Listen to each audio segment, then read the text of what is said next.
Entrevista está no ar. Relógio Entrevista pelo site e pelo aplicativo também. Como eu sempre digo aqui na programação, muito obrigado por esse carinho que vocês têm aqui por todos nós. Meus amados, na próxima quarta-feira, dia 18, será lançado em São Paulo o livro Mãe Antifrágil, como a maternidade atípica me transformou em uma líder, né, de alta performance. Deixa eu explicar para você, né, que vai explicar pra gente vai ser a Vossa Excelência aqui, a empresária, a autora do livro, é Rita. Pois é, para falar mais sobre esse assunto, né, e sobre a obra e a questão da maternidade atípica, eu vou ter esse prazer de poder entrevistá-la, empresária e autora do livro Rita Quester, que é um nome muito bonito, por sinal. Eu até falei com ela aqui em off. Por favor, me ajuda aí a pronunciar o seu nome. Ela me explicou direitinho. Rita, bom dia. Bom dia, Paulo. Bom dia aos ouvintes da Rádio Relógio. Que prazer estar aqui com vocês. Opa, prazer é todo nosso. Mais uma vez, eu quem agradeço em nome de toda a família Rádio Relógio. Você me corrigiu muito bem. É Quester mesmo, né? É Quester, isso mesmo. Pra ficar mais fácil a pronúncia, né? É verdade. É alemão, né? Você falou aqui pra mim em off. Exato, é alemão. Nome bonito. Não me peça para pronunciar em alemão, que é impronunciável. Por favor, eu não vou fazer isso jamais. Obrigado por esse carinho. Ô Rita, conta pra gente aqui, Rita, pra gente poder começar bem esse relógio de entrevista. Conta aí um pouco mais sobre o que podemos encontrar no livro Mãe Antifrágil e como ele pode inspirar a ajudar outras mães que enfrentam desafios semelhantes. E quais os principais objetivos que você teve, né, ao compartilhar sua história no livro, por gentileza. Perfeito, Paulo. Paulo, a minha história, né, é uma história como de tantas outras mães que têm filho neurodiverso. No meu caso, são 3 filhos autistas. Sim. E eu recebi o diagnóstico em 2002, quando o meu filho mais velho estava com 7 anos, o meu filho do meio tinha 2 anos e meio, e o meu caçula tinha pouco mais de um mês de vida. Ali eu tive um pré-diagnóstico do meu caçula, mas a médica me disse: mãe, seu filho mais velho é autista nível 1, seu filho do meio é autista nível 3 de suporte, o seu caçula com certeza será o mais comprometido de todos. E essa mudança na vida, que acaba sendo uma disruptura, né, Paulo? Eu falo que ali morre-se um sonho, aquele sonho que você planeja para o seu filho quando você está ali no seu ventre, você já está sonhando o que ele poderá ser, o que ele poderá realizar. E o diagnóstico, ele quebra, ele interrompe esse sonho. Sim. Mas outros sonhos nascem. Então, o livro, ele conta a nossa trajetória desde o momento do diagnóstico e todo o processo de transformação, tanto dos meus filhos, mas o meu também. Então, a ideia do livro é poder mostrar, não só para as mães, porque é uma mensagem universal, é uma mensagem de extrair o melhor da situação em que você está vivendo. Mesmo em uma situação difícil, se nós tivermos um olhar com uma ótica, né, diferenciada, nós conseguimos encontrar oportunidade em meio ao caos. E a maternidade atípica, ela me deu a oportunidade de evoluir enquanto mãe, mas também enquanto ser humano, enquanto mulher, enquanto profissional. Então eu desenvolvi habilidades na maternidade atípica como empatia, resiliência, capacidade de administrar crises, de administrar tempo, de administrar finanças, inteligência emocional. E aí me veio, né, durante 7 anos eu cuidei dos meus filhos, mas sempre surgia ali na minha mente a questão de que esses ativos, principalmente a inteligência emocional, é um dos ativos mais valiosos do mercado de trabalho. Sim. E por que não levar toda essa minha bagagem de experiência para o mundo corporativo? E foi aí que eu entrei para o universo corporativo, tive uma ascensão muito rápida justamente por essas habilidades desenvolvidas, e o livro ele vem para coroar tudo isso, para passar essa mensagem de que sim, é possível a gente crescer no caos, e por isso o nome Antifrágil, que é exatamente isso, né? Quem consegue realmente crescer no meio ao caos, não apenas sobreviver a ele. Boa, isso é bom, esse tipo de recepção, né, positivo, né, esse tipo de carinho que você sempre vem passando para as pessoas, né, que têm filhos com autismo. Isso é muito importante para a mãe, né? Para ela poder ter uma recepção melhor, saber como tratar, saber, né, a forma de lidar com os filhos ou com o filho. Eu penso dessa forma. Muito bom, muito boa resposta. A senhora é fera demais. Agora, conta pra gente aqui, você já deu um spoiler falando sobre, né, como teve aí o procedimento de tratamento com seus filhos e como você lidou, né, com os desafios de criar 3 filhos com autismo. Olha, Paulo, eu não vou romantizar a maternidade atípica, Sim. tá? Porque foi muito difícil. Sim, eu posso imaginar. Oi? Eu posso imaginar.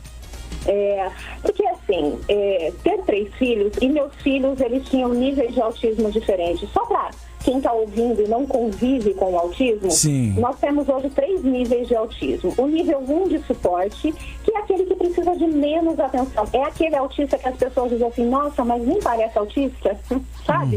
Você não consegue perceber, a não ser a maioria dos casos por dificuldade de interação social.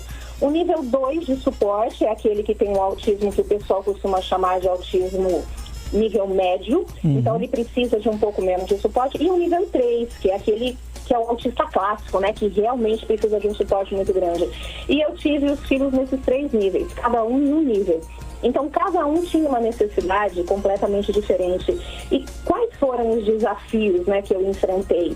Por ter 3 filhos em níveis diferentes, eu precisava muitas vezes fazer escolhas muito difíceis, que era quem precisava mais da minha atenção, quem precisava mais de investimento em terapia. Então, os desafios que a gente enfrenta são crises de autoagressão, o afastamento social, né, o isolamento social. E esse isolamento, Paulo, eu vou falar que para 99% das famílias que têm um filho neurodiverso, não necessariamente só autista, mas que tenha qualquer nível de deficiência, existe o isolamento social muitas vezes provocado não pela própria família, mas pelos amigos, pelas pessoas do convívio que acabam se afastando por não saber lidar com a situação. E aí você tem um isolamento que te deixa no nível de depressão, ansiedade, porque nessa hora tudo que a gente precisa é de apoio, é de pessoas ao lado. E as pessoas se afastam, não por maldade, mas muitas vezes justamente por não saber lidar, né? Porque você imagina, você está num ambiente familiar ou numa festa de aniversário de uma criança e seu filho entra em crise. E as crises geralmente são gritos, choro, se joga no chão, bate cabeça, se morde. Acaba se machucando. Então, esse tipo de situação que as pessoas não estão acostumadas a lidar. E a gente, enquanto mãe, precisa estar muito preparada emocionalmente para poder ter um equilíbrio de saber lidar, tanto com o filho naquele momento de crise, quanto com os outros que estão ali no ambiente também. Você tem que equilibrar os 2 lados da situação. Então, essa é uma dificuldade muito grande que toda mãe atípica enfrenta. Eu diria para que as pessoas que venham assistir, né, esse episódio, que acaba acontecendo mesmo, é normal, que eles tenham paciência, né, e de pensar de estar no seu lugar ali como mãe e tendo esse cuidado com seu filho, ou com seu sobrinho, ou com o filho de um amigo. Eu acho que as pessoas não têm que ficar reparando ou criticando, não. Eu acho que tem que tentar ajudar, na minha opinião. Entendeu? E às vezes a melhor ajuda é um olhar de carinho. Sim. Né? Porque a pessoa não vai saber reagir, então só senta e espera passar, depois você se coloca à disposição, porque tentar ajudar em meio a uma crise só piora a crise. É verdade. Então eu sempre dou esse conselho, até hoje eu não passo mais por isso, felizmente, meus filhos hoje são adultos, né?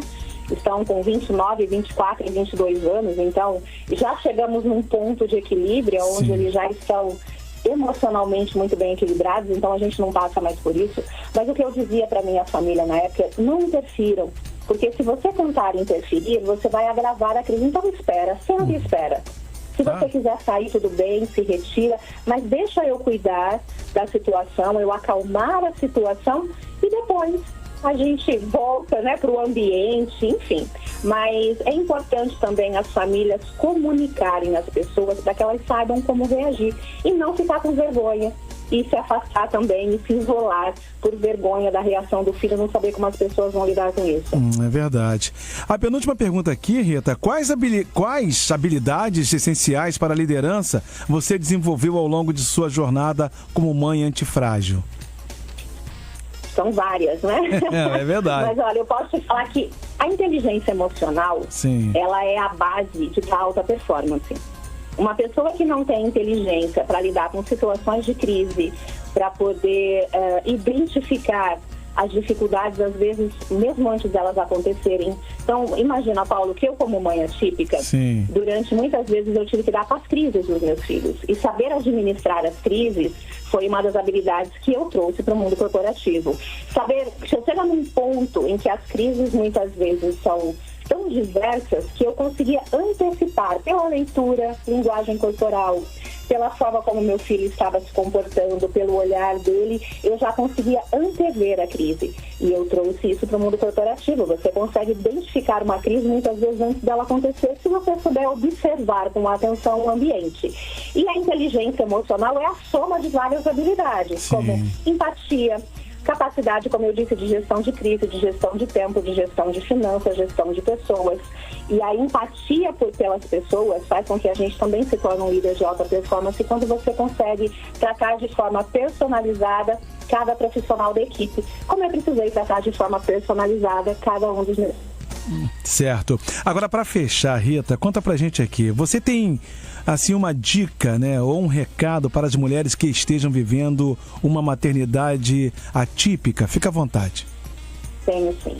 Para quem está iniciando a jornada, eu sei o quanto ela é assustadora.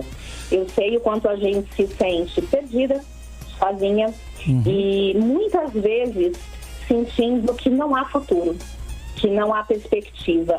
Mas o caminho, ele é um caminho de aprendizado, é um caminho de conquistas, ele só é um caminho diferente. Então, acredite no potencial do seu filho e dê a ele toda a oportunidade de colocar esse potencial em prática. Procure profissionais, a rede pública tem sim bons profissionais para atender, mas dê a ele a oportunidade de ter as terapias necessárias para que ele possa desenvolver.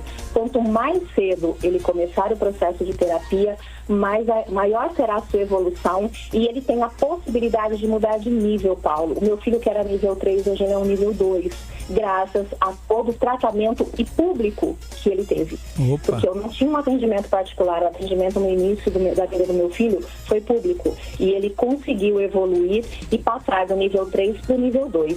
Então, mães, existe luz nesse caminho.